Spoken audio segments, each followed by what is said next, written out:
రైతు సోదరులకి good news. ముఖ్యంగా పొగాకు సాగు చేస్తున్న రైతులకి ముఖ్యమంత్రి భరోసా ఇచ్చారు. కర్ణాటకలో కేజీ పొగాకు 323 రూపాయలు కొంటూ ఉంటే ఆంధ్రప్రదేశ్ ఒంగోలులో 282కి ఎందుకు కొంటున్నారని ప్రశ్నించారు. పొగాకు కొనుగోళ్ల విషయంలో టొబాకో బోర్డు ఫెయిల్ అయింది అని ముఖ్యమంత్రి చంద్రబాబు నాయుడు నిన్న సీరియస్ అయ్యారు. రైతుల దగ్గర ఉన్న ప్రతి పొగాకు కాడ కొనుగోలు చేయండి.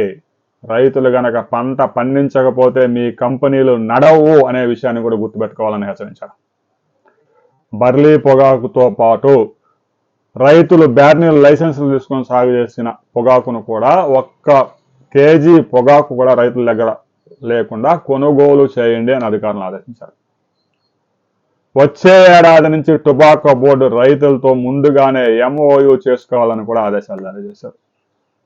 టొబాకో బోర్డుకి ఎంత పొగాకు కొనుగోలు కెపాసిటీ ఉందో ఆ మేరకు రైతులతో MOU చేసుకోవాలి. ఇక బర్లీ పొగాకు సాగు చేసిన రైతులు కూడా క్వింటాకి 12,500 రూపాయలకు 1 రూపాయి కూడా తగ్గకుండా ధరిచ్చి చివరి రైతు వరకు పొగాకు కొనుగోలు చేయండి అని ఆదేశాలు జారీ చేశారు.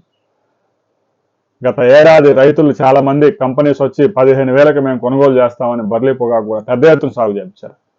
ప్రకాశం జిల్లాకి కొంతకాలం నుంచి పరిమితమైన ఈ పొగాకు గుంటూరు, పల్నాడు జిల్లాల్లో కూడా విస్తరించిపోయింది. ఇక గోదావరి జిల్లాలో మెట్ట ప్రాంతంలో కూడా, ఆ తూర్పు గోదావరి మెట్ట ప్రాంతంలో కూడా ఏజెన్సీలు చాలా కాలం నుంచి పొగాకు సాగు చేస్తున్నారు. కర్నూలు జిల్లాలో కూడా ఈ ఏడాది పొగాకు సాగు చేశారు, బర్లీ పొగాకు. ఇదంతా పెద్ద ఎత్తున నిల్వలు ఉన్నాయి. రైతులు రోడ్డున పడుతూ ఉన్నారు. వెంటనే కొనుగోలు చేయండి. దానిని నిల్వ చేసుకోవాలన్నా కూడా రైతులకు ఇబ్బంది. అదే కంపెనీస్ అయితే పెద్ద పెద్ద గోడౌన్స్ ఉంటాయి కాబట్టి ప్రాసెస్ చేసుకుని స్టాక్ పెట్టుకుంటారు కాబట్టి వాళ్ళకి ఇబ్బంది లేదు. రాబోయే కొద్ది రోజుల్లో పొగాకు విషయంలో అధికారులు ఎలాంటి నిర్ణయం తీసుకోబోతా ఉన్నారు అనే వివరాలతో మరో వీడియోలో తెలుసుకుందాం.